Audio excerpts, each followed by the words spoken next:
come out of the lower level of the house without his briefcase, and he had joined Leland, Chris, and myself. I had interfered with the skinny Italian guy's advances to Leland and did a prudent amount more coke. I also met the science fiction actress, which led to several shots and laughter.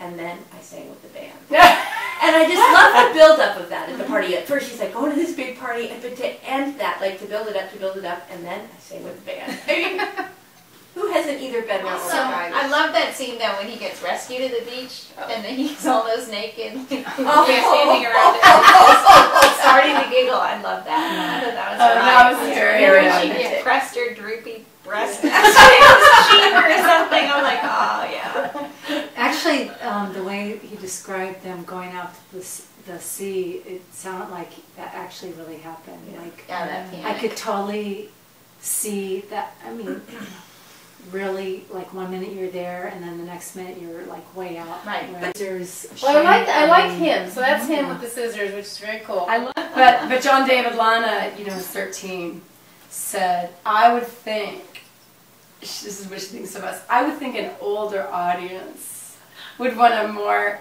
you know, isn't it a little bit flashy? You know, why would your people your age pick it up and read it, Mom? So he began, "You're pretty wasted, no duh," I said, then giggled. "Jesse, there's something I want to ask you." I thought this part was so dear, and it reminded me very much of Confessions of a Wallflower.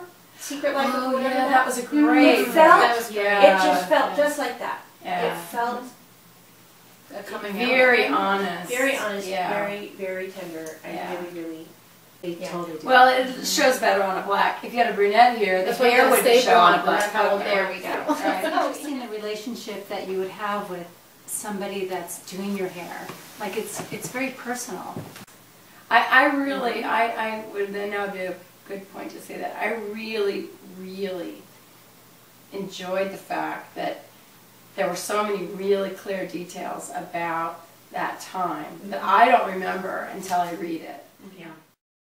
Whole thing, there were so many good details that Jon-David was able to recount that were really took me back, really took me back to that time instantly, and I don't remember that now, you know, on my own. And he did a really good job of instantly snapping me back to that time. I thought it was really clever the way he did the setup for those days were like that. Because, frankly, our kids would never believe it. It's just like, oh my gosh, I remember parachute pants. Yeah. I think our kids would be like. But at that point, and so I guess I'll also say, I think it could be a really visually snappy movie. I think really, it could work as a movie.